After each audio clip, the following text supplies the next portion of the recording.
지난주에 우리는 하나님의 경륜이 있음과 하나님의 경륜 속에서 우리는 새로운 시대, 즉 신약 시대의 삶을 살게 되었다라고 말씀을 드렸습니다.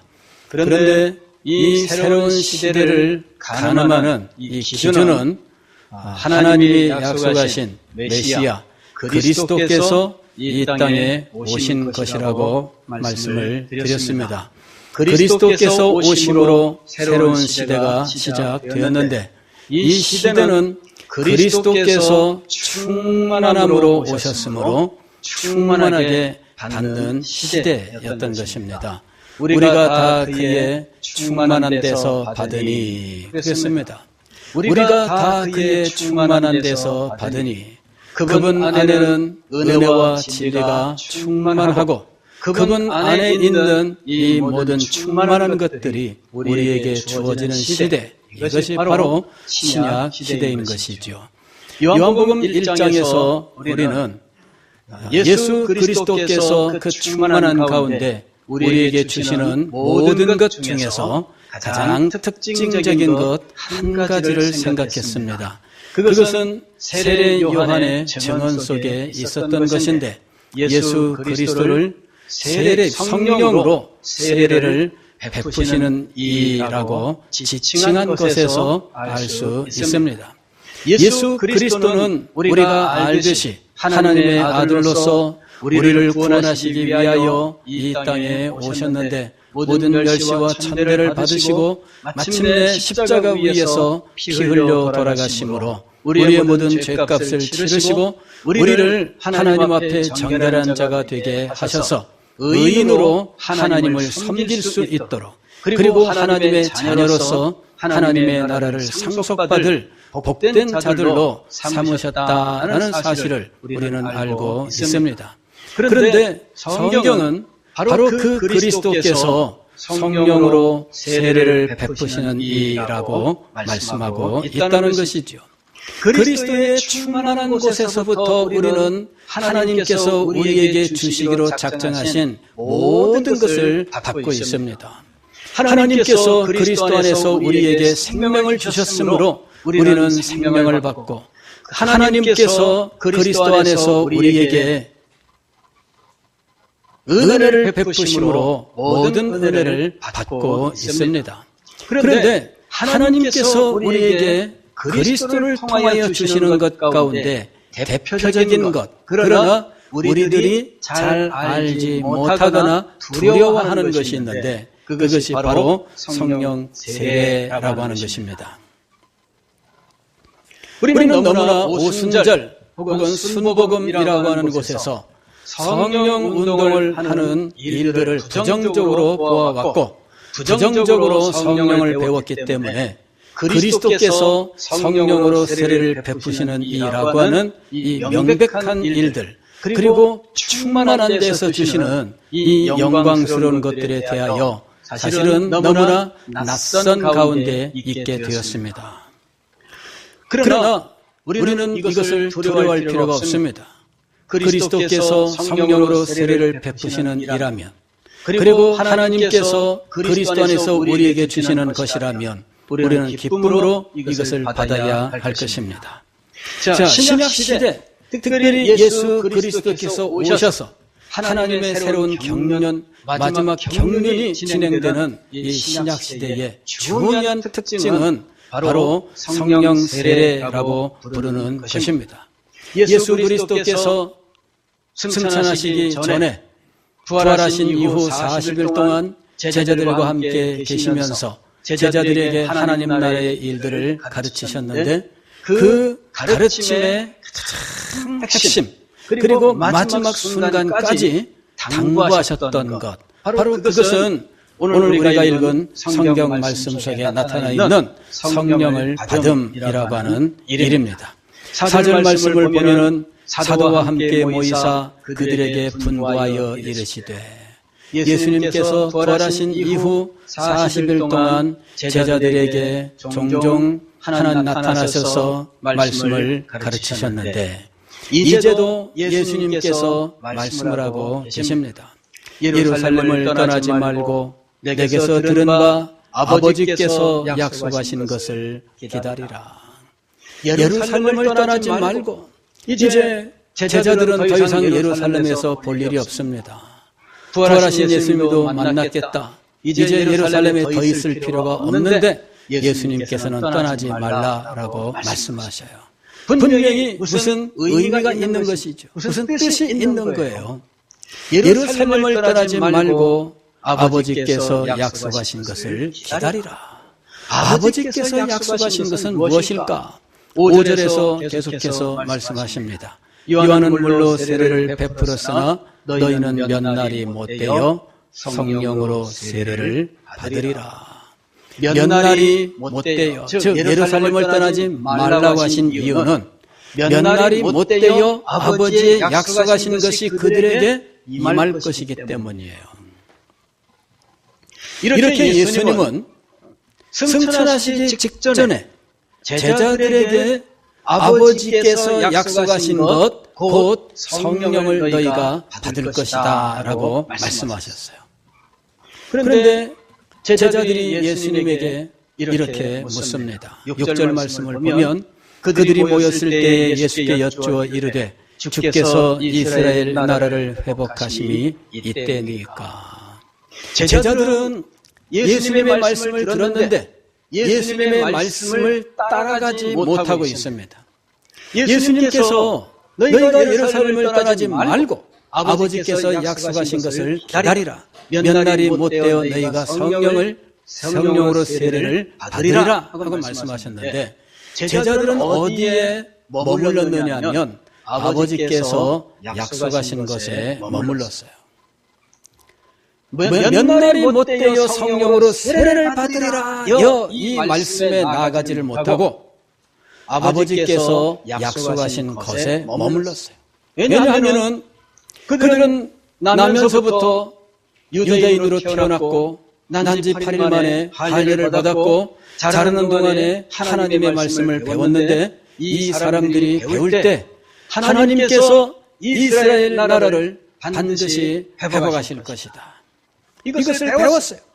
어린 시절부터 귀에 못이 박히도록 하나님께서 이스라엘 나라를 회복시키실 것이다. 선지서를 보라. 하나님의 약속이 있다. 하나님께서 구원하신다고 약속하셨다. 회복하신다고 약속하셨다. 예루살렘을 회복시키신다. 이방인으로부터 회복시키신다. 이방인들을 물리치실 것이다. 하나님의 백성들을 사방에서 모으실 것이다. 하나님의 약속이 있다라고 배웠습니다.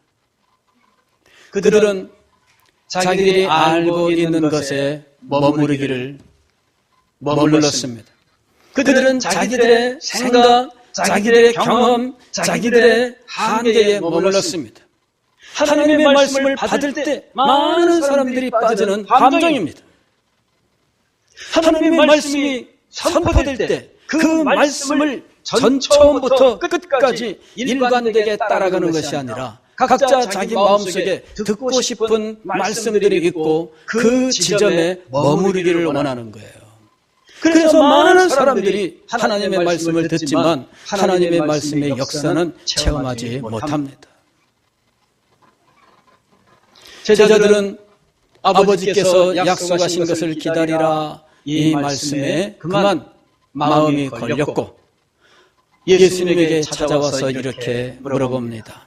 주께서 이스라엘 나라를 회복하심이 이때니까 하니 예수님께서는 그 말에 대하여 구체적으로 대답하지 않으십니다. 말씀을 끊으셨어요. 때와 기한은 너희가 알 바 아니요 너희가 지금 신경 써야 할 것은 이 말입니다. 때와 기한은 너희의 알 바 아니요 오직 너희가 신경 쓸 것, 너희가 기다려야 할 것, 너희가 지금 집중해야 할 것, 너희가 지금 딴 생각하고 딴 데로 갈 이유가 없고 내가 너희에게 말하는 이것에 집중하라 하고 말씀하신 거예요. 8절 말씀을 보면 계속해서 이렇게 말씀하십니다. 오직 성령이 너희에게 임하시면 너희가 권능을 받고 성령 받음에 대해서 말씀하고 있어요. 다시 말씀을 드리면 아버지께서 약속하신 것 즉 몇 날이 못되어 성령으로 세례를 받으리라 하셨는데 이것을 8절에서는 성령이 임하신다라고 이렇게 말씀하시는 것이죠. 오직 성령이 너희에게 임하시면 너희가 권능을 받고 예루살렘과 온 유대와 사마리아와 땅 끝까지 이르러 내 증인이 되리라. 이것이 신약시대 교회의 성공의 비밀입니다. 120명의 성도들로 시작되었던 초대교회가 지금까지 전 세계 모든 나라와 민족들에게 전파되었고 전 세계 인구의 수십억 인구가 교회를 이루는 놀라운 자리에 이르게 된 것은 바로 이 일 때문이에요. 그래서 예수 그리스도께서 바로 이 성령을 주시는 이 문제에 대하여 제자들에게 그렇게 힘써 가르치셨던 겁니다. 십자가에 달리시기 전에 예루살렘에 도착해서 감람산에서 제자들에게 말씀을 깊이 있게 강론을 하셨는데 그 말씀의 강론 속에서 중요한 교훈이 있습니다. 이제부터는 이라고 하는 말씀이야.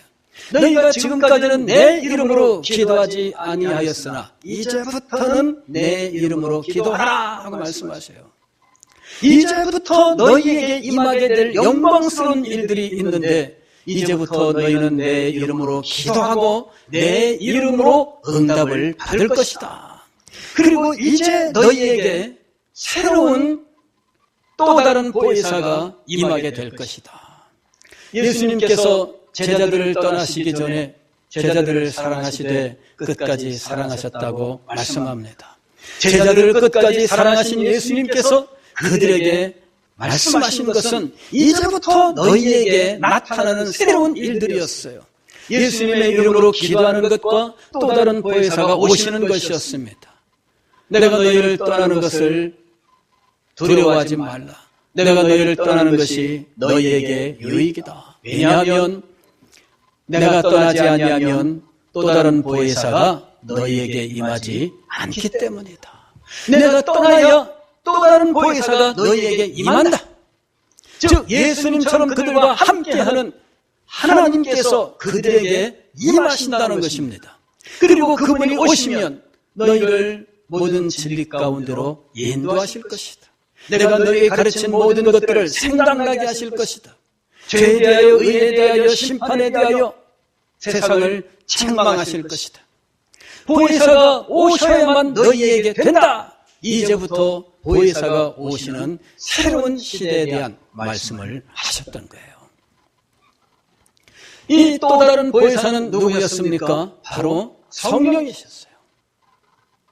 예수 그리스도는 제자들에게 성령에 대해서 여러 차례 말씀을 하시고 가르치셨어요. 요한복음 7장 37절로 39절 말씀 보면 예수님께서 한 번 초막절에 예루살렘에 가신 적이 있는데 그 초막절 마지막 날 성회로 모였을 때 그때 이렇게 말씀하십니다. 명절 끝날 곧 그 날에 예수께서 서서 외쳐 이르시되 누구든지 목마르거든 내게로 와서 마시라. 나를 믿는 자는 성경의 이름과 같이 그 배에서 생수의 강이 흘러나오리라 하시니 이는 그들이 받을 성령을 가리켜 말씀하신 것이라. 자, 명절 끝날에 예수님께서 말씀을 하셨습니다. 누구든지 목마르거든 내게로 와서 마시라. 그러면 그 배에서 생수의 강이 흘러 넘칠 것이다. 그런데 여기서 말씀하고 있는 이 물, 이건 무엇을 가리키느냐 하면 그들이 받을 성령이라고 말씀합니다. 즉 물을 마시라 했던 이 말은 성령을 받으라 하는 말씀이었어요. 누구든지 내게로 와서 목마른 자는, 즉 간절히 소망하는 자는, 갈급함이 있는 심령들은 예수님에게 찾아와서 이 성령을 받아라 하는 말씀이었습니다. 그러면 그 성령이 생수의 강물처럼 다함이 없이 흘러 넘칠 것이다 라고 말씀하신 겁니다. 그런데 성경은 괄호를 열고 이렇게 기록하고 있습니다. 예수께서 아직 영광을 받지 아니하셨으므로 성령이 아직 그들에게 계시지 아니하시더라. 이는 나중에 세례 요한이 이때 이 사건을 기록하면서 이 성령을 받으라 하셨던 이것이 예수 그리스도께서 영광을 받으신 이후에 이루어지는 것이다 라고 하는 사실을 후대에 경험하고 나서 이 사실을 이렇게 해석한 거예요. 다시 말씀을 드리면 예수님께서 제자들을 가르치셨을 때 그 가르침 속에는 성령 받음에 대한 가르침이 명백하게 들어 있었던 거예요. 그리고 성령을 받아라 하고 말씀을 하셨던 겁니다. 요한복음 20장을 보면은 부활하신 예수 그리스도께서 그 첫날 저녁에 제자들이 모여있는 현장에 나타나신 장면이 있습니다. 그런데 제자들에게 파송의 말씀을 하셔요. 아버지께서 나를 보내신 것 같이 나도 너희를 보내노라. 그리고 나서 22절 말씀을 보면 이 말씀을 하시고 그들을 향하사 숨을 내쉬며 이르시되 성령을 받으라. 부활하신 그날 밤에 제자들에게 무엇이라고 말씀하셨어요? 성령을 받으라. 성령 받음이 얼마나 중요한 일인지를 보여주는 거예요. 여기 말씀을 보면은 숨을 내쉬며 라고 말씀을 하고 있어요. 이 말씀을 하시고 그들을 향하사 숨을 내쉬며 이르시되 성령을 받으라. 숨을 내쉬며 라는 말을 사도가 특별히 기록한 이유가 무엇일까? 예수님께서 이 호흡이 가빠서 성령을 받아라 이렇게 말씀하신 걸 의미할까요? 이게 뭘까요? 왜 숨을 내쉬라고 얘기하셨을까요? 알고 보면은 성령이라고 하는 이 말이 호흡이라고 하는 의미를 가지고 있어요. 영이라고 하는 말은 헬라어로 푸뉴마라는 말인데 이 푸뉴마라고 하는 말은 크게 세 가지 뜻을 가집니다. 하나는 바람, 두 번째는 호흡, 세 번째는 영이에요. 영. 그래서 이 세 가지 바람과 호흡과 영이라고 하는 이 말이 본문 속에서 구체적으로 무엇인지는 항상 본문의 문맥 속에서 확인하게 되어 있다는 거예요. 여기서 숨을 내쉬며 라고 하는 이 말은 성령의 바람 혹은 성령의 호흡, 호흡도 바람입니다. 그죠? 호흡도 바람이에요. 바람이 우리 코를 통하여 입을 통하여 폐로 들어갔다 나오는 게 호흡이에요. 이게 바람의 움직임이에요. 그래서 영이라고 하는 것도 옛날 사람들은 우리의 몸 안에 어딘가에 있는 바람과 같은 성격을 가진 무엇인가로 생각을 한 거죠. 그래서 다 같이 그런 특성을 가진 것으로 묶어서 함께 사용을 한 거예요.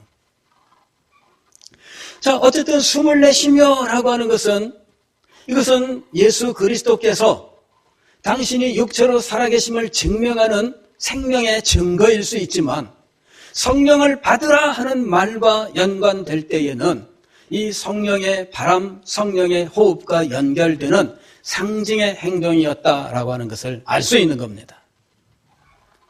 부활하신 예수 그리스도께서 당일날 저녁에 제자들을 만나셨는데 기다렸다는 듯이 지금 무엇이라고 말씀하셔요? 성령을 받으라 하고 말씀하신 거예요.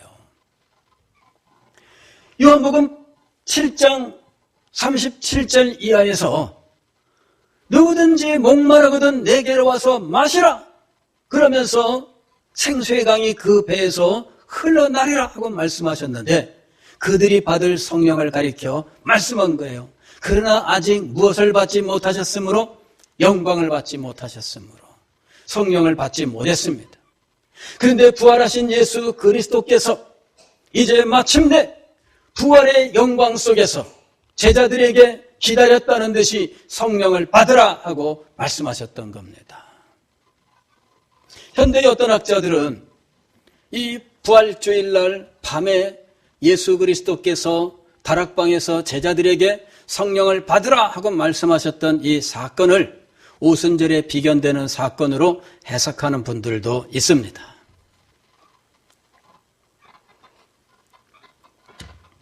즉 부활하신 그 첫날 밤에 제자들의 오순절이 있었다 이렇게 얘기하는 것이죠. 그 후에 베드로에게 일어난 변화는 우리의 상상을 넘어섭니다. 예수님이 승천하시고 아직 오순절날이 이르기 전에 베드로는 제자들과 120 성도들의 지도자가 되어서 그들을 이끌고 있는데 그는 성령의 탁월한 인도하심이 아니라면, 즉 하나님의 계시의 역사가 아니라면 행할 수 없는 일들을 행하고 있습니다. 그는 12 제자 중에 한 사람의 자리가 비었으니 이 한 사람의 자리를 채우는 것이 하나님의 말씀의 원리다 이렇게 이야기를 해요. 그래서 한 명의 제자를 선택하여 사도로 세우는 일을 오순절날이 임하기 전에 이미 행하고 있습니다. 그때 그는 이미 하나님의 계시를 받은 자로서 그는 이 일을 행하고 있었던 거예요. 하나님께서 제비뽑기를 하여 선택하고 그를 사도로 삼아 그리스도의 부활을 증거하는 자로 삼아야 되겠다. 베드로는 이전과 전혀 다른 탁월한 하나님의 계시를 받은 사람의 모습을 보여주고 있는 것입니다. 그 이런 변화는 무엇으로 설명할 수 있을까요? 예수님이 부활하셨고 예수님께서 승천하셨는데 베드로에게 무슨 변화가 일어난 것일까요? 성경은 구체적으로 말씀하고 있지 않지만 베드로가 성령의 인도하심을 받아 그때까지 유대인들로서는 상상할 수 없었던, 유대인 출신 성도들로서는 상상할 수 없었던 일들을 인도받아 행하는 것을 볼 수가 있습니다. 그는 이방인을 교회에 받아들이고 이방인들과 한 교회를 이루는 일을 하기 위하여 그는 백부장 고넬료의 집으로 갔고 그곳에서 그들에게 말씀을 전하다가 성령이 그들에게 임하는 것을 보며 세례를 베풀게 되었습니다. 그는 이렇게 하나님께서 그들에게 계시하시는 그 계시의 사건 속에서 있었던 인물입니다. 그의 모든 변화는 무엇으로 설명할 수 있을까요? 아니 오순절 성령 강림이 일어나기 이전에 있었던 그 계시의 행동들은 도대체 사도 베드로에게 무슨 의미를 가지고 있는 것일까요? 우리는 그 비밀을 다 알 수 없습니다. 분명한 것은 사도 베드로가 남다른 특별한 은혜의 역사 속에 있었다라고 하는 사실이에요. 천국 가면 여쭤보려고 합니다. 무슨 일이 있었습니까?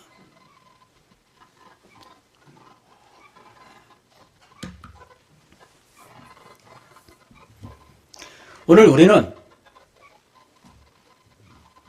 신약 교회는 성령 세례의 사건으로 성립되었다라고 하는 사실을 기억해야 돼요. 예수 그리스도께서 성령으로 베푸시는 일을 행하셨는데 이 일은 언제 하는 일이냐 하면 예수 그리스도께서 영광을 받으시고 나서 행하시는 일이에요.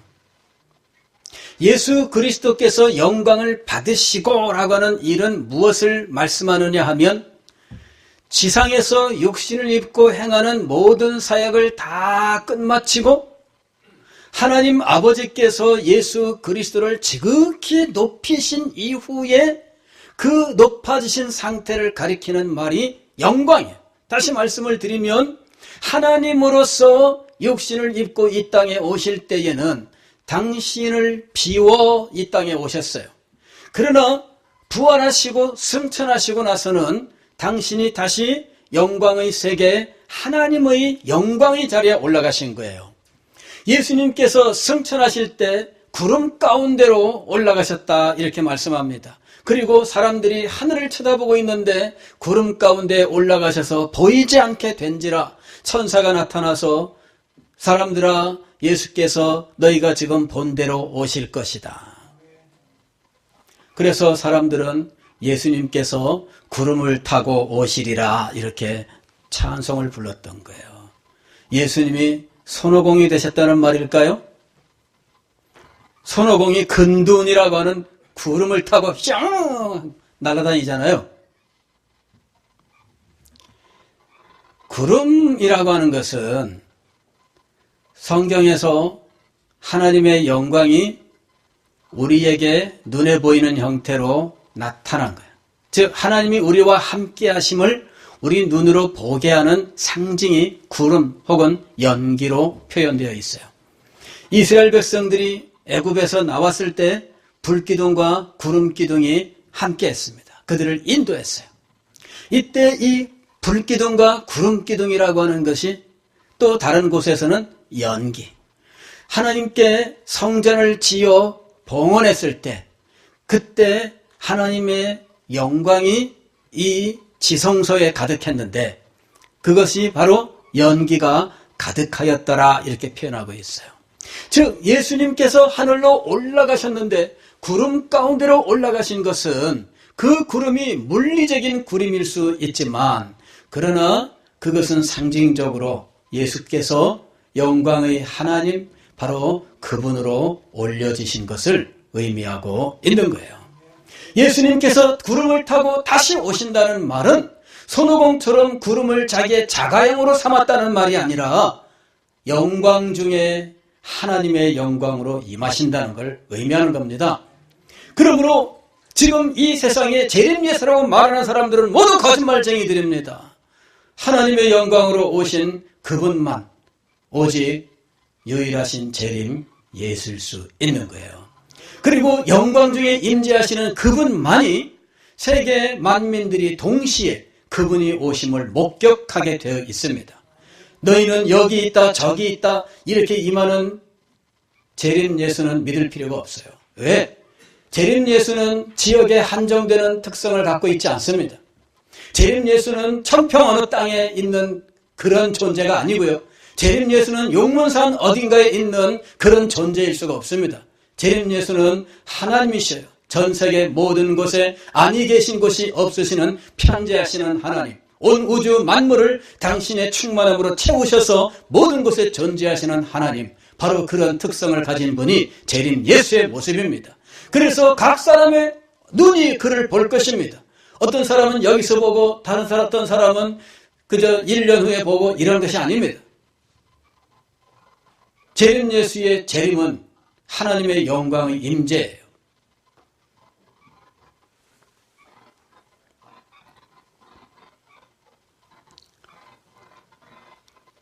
예수께서 아직 영광을 받지 못하신 고로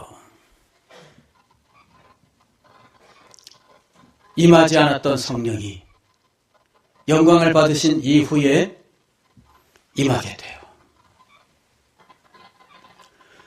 예수님 부활하신 그날 일어난 사건들 속에 여인들이 가장 먼저 예수님 부활의 빈 무덤을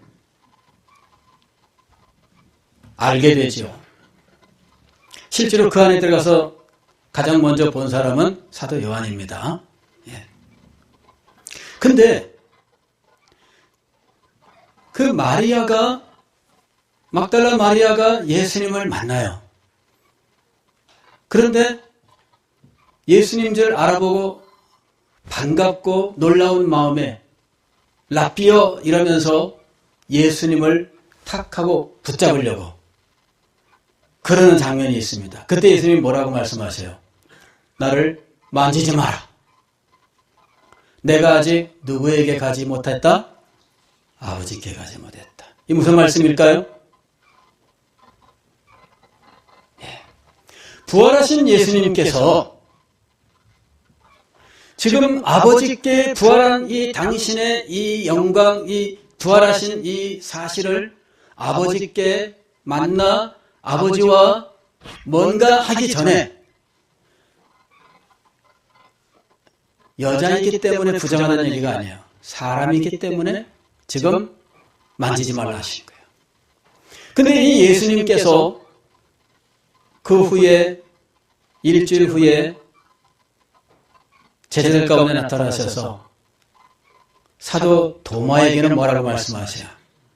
내 손의 못자국을 만져보고 내 손 옆구리의 창자국을 만져봐라. 남녀 차별하는 걸까요?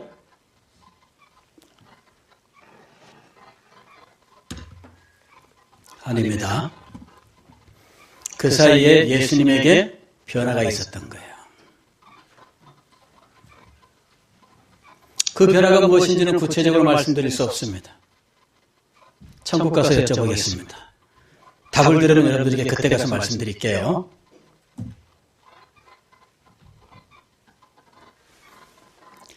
영광을 받으셨는가?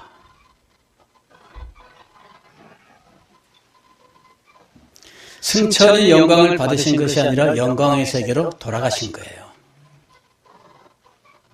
영광 받으시면 어느 시점인지 우리가 말할 수 없습니다. 분명한 것은 영광을 받으신 예수 그리스도께서 제자들을 위하여, 교회를 위하여, 복음 전파를 위하여, 하나님의 나라를 이 땅에 완성하시기를 위하여 한 가지 위대한 일을 행하시는데 그것이 바로 성령으로 세례를 베푸시는 일이었습니다. 그리하여 성령을 받으라 하고 말씀하신 거예요. 그리하여 누구든지 목마르거든 내게 와서 마시라고 말씀하셨던 것입니다. 예수 그리스도는 십자가를 통해서 우리의 구속을 완성하셨고 성령 세례를 베푸심으로 이 구원의 완성을 온 땅에 전파하시고 이 세상을 구원하시는 일을 완성하실 것입니다. 그리고 그 일을 이루어 가시는 예수 그리스도의 사역을 교회가 지상에서 수행하게 되어 있는데 이 교회는 성령 세례를 통하여 이 영광스러운 일을 성취하는 기관인 것입니다.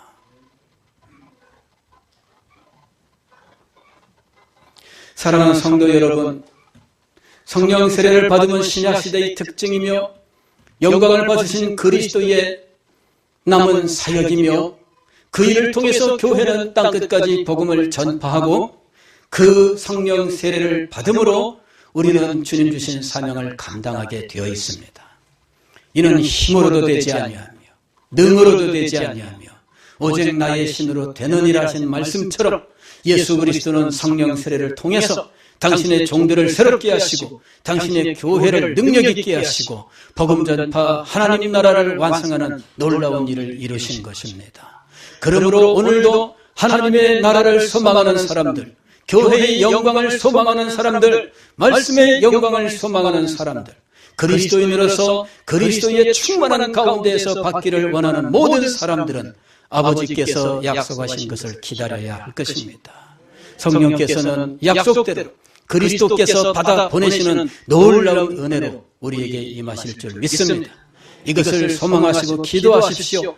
주님께서 목마른 자에게 찾아오라고 말씀하셨습니다. 목마른 자가 찾는 것입니다. 그 주님께서는 기다리라고 말씀하셨습니다. 몇 날이 못되어 주실 것이라고 약속하셨던 것입니다. 사랑하는 성도 여러분, 여러분은 이 약속을 받은 사람들입니다. 이 은혜를 여러분이 받을 수 있습니다. 기도하시고 기다리시고 소망하십시오.